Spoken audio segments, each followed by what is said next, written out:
100 Dewa-Dewi bagian 11 Mengenal para Dewa Rezeki. Kita memasuki edisi ke-11 100 Dewa-Dewi dengan membahas beberapa Dewa Rezeki. Dalam literatur kebudayaan Tionghoa, Dewa Rezeki memiliki tempat tersendiri sebagai dewa yang banyak disembah karena kultur masyarakat Tionghoa yang tidak pernah dapat lepas dari bisnis dan perdagangan. Kesuksesan, kekayaan, kemakmuran adalah hal yang didambakan semua orang. Jadi orang-orang Tionghoa atau orang-orang Tiongkok berdoa kepada para dewa rezeki agar dewa rezeki ini memberikan mereka keberuntungan dalam kehidupan sehari-hari mereka, agar mereka mendapat rezeki yang melimpah dan mencapai kesuksesan dalam hidup.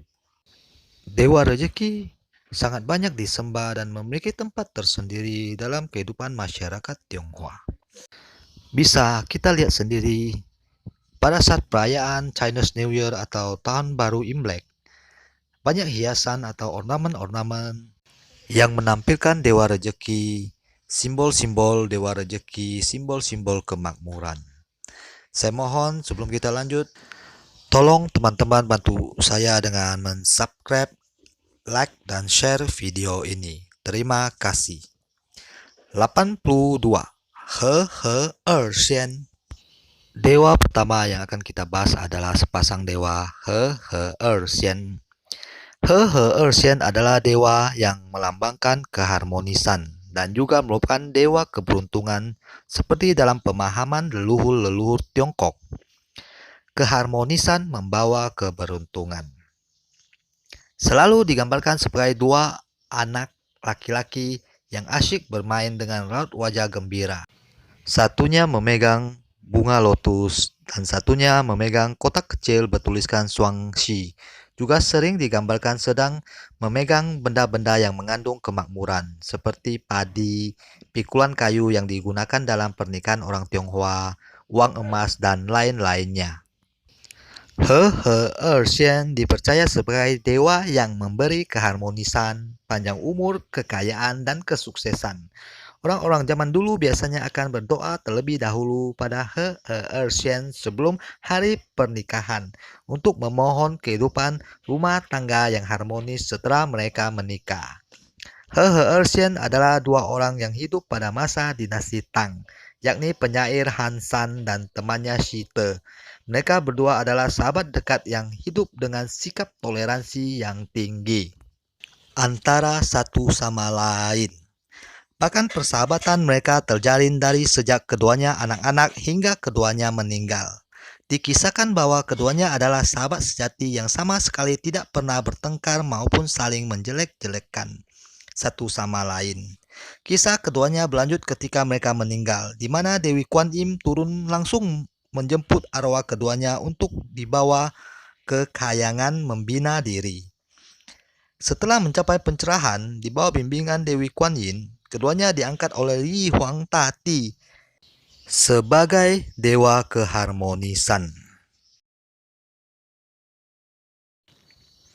83. Wen Changdi Jun.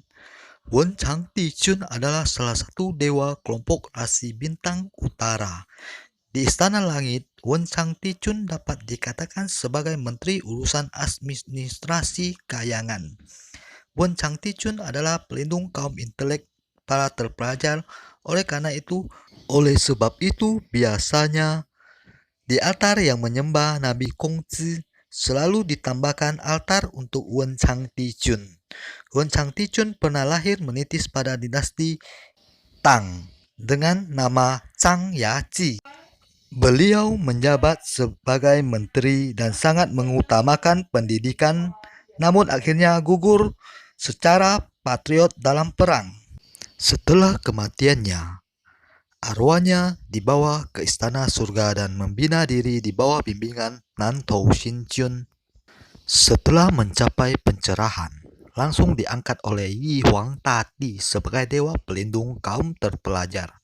Selain dianggap sebagai dewa pelindung kaum terpelajar, Wen Changti Chun juga dianggap sebagai dewa rezeki karena orang Tionghoa percaya dengan rajin belajar dan berpendidikan maka kemakmuran akan datang.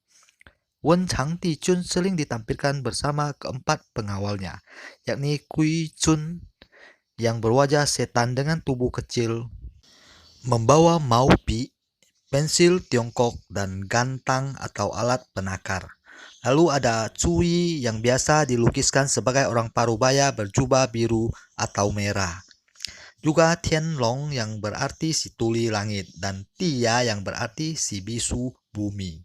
Wen Changti Chun sendiri sering dilukiskan duduk di singgasana dengan wajah memancarkan pancaran dewa dan tangan memegang ruyi atau tongkat kumala. Sekian pembahasan kita tentang Wen Changti Chun. Kita lanjut ke dewa yang selanjutnya. 84. Wen Chai Shen. Wen Chai Shen atau lebih dikenal sebagai Fan Li, seorang penasihat kerajaan pada dinasti Yue. Fan Li sangat terkenal dengan keterampilannya dalam berdagang dan kebijaksanaannya.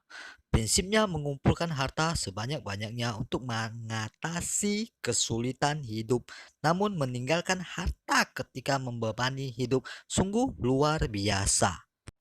Dalam kisahnya, ia membantu Gao Jian untuk mengalahkan Wu dan mendirikan dinasti Yue. Namun akhirnya mengundurkan diri karena melihat tabiat Gao Jian yang tidak lurus sebagai penguasa. Merasa terancam, Fan Li pun pergi dari negara Yue bersama keluarganya. Sebelum pergi, ia membagikan hartanya pada orang di sekitarnya dan mereka yang tidak mampu karena harta-hartanya yang banyak akan memperlambat pelariannya. Dan ia hanya membawa harta secukupnya dalam perjalanannya atau pelariannya. Di pelariannya, ia memulai bisnis dan sukses besar. Karena kecakapannya dalam berbisnis, ia dapat mengumpulkan harta yang banyak dimanapun ia berada. Setiap kali Raja Yue mengetahui keberadaannya, ia selalu meninggalkan hartanya kepada orang di sekitarnya dan mereka yang tidak mampu, lalu pergi dengan keluarganya membawa harta secukupnya. Di tempat barunya, ia selalu kembali sukses besar berdagang dan menghasilkan banyak harta. Fan Li semasa pelarian berganti nama menjadi Tao Chu Kong, dan Fan Li lah yang merumuskan 12 aturan emas dan 12 pelindungan emas yang banyak dijadikan rahasia orang-orang Tionghoa dalam berdagang. Mungkin ajaran Fan Li tersebutlah yang membuat orang-orang Tionghoa banyak sukses dalam berbisnis dimanapun. Tentu kita tidak punya banyak durasi untuk menjelaskan apa itu 12 aturan emas dan 12 pelindungan emas. Namun tenang, saya pasti akan membuat video khusus tentang 12 rahasia sukses Fan Li itu untuk teman-teman. Karena kebijaksanaannya, begitu meninggal Fan Li langsung diangkat ke kayangan dan dibimbing oleh Maha Guru Suci Tai Sang Lo Chun dan akhirnya mencapai pencerahan dan diangkat sebagai dewa kekayaan oleh Yi Huang Tati. 85. Dewa dapur Cao Chun Kung. Cao Chun Kung adalah dewa dapur dan termasuk salah satu dewa elemen api. Kisah Cao Kung atau Cao Chu Kung akan saya coba ceritakan pada teman-teman. Dahulu kala, diceritakan ada seorang pemuda kaya bermarga Chang. Orang-orang memanggilnya Chang Sheng. Chang Sheng memiliki tanah dan ternak yang sangat banyak. Beliau memperistri seorang wanita cantik, baik hati dan bijaksana, bernama Kuo Ting Xiang. Kehidupan mereka berjalan harmonis dan baik-baik saja. Hingga suatu ketika, Chang Sheng mengambil istri kedua bernama Li Haiting yang memiliki banyak sifat buruk, terutama iri dengki serta tipu muslihat jahat. Akibat pengaruh Li Haiting, Chang Sheng menceraikan Kuo Ting Xiang. Di bawah pengaruh Li Haiting, Chang Sheng menghamburkan kekayaannya dan hidup dengan sangat-sangat boros.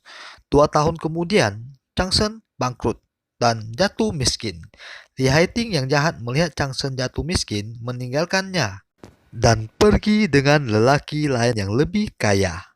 Kemudian Changsen hidup sebagai pengemis. Pada suatu hari, pada musim dingin yang sangat dingin, Changsen yang kelaparan berjalan tertati-tati memasuki sebuah rumah besar untuk meminta sedekah makanan.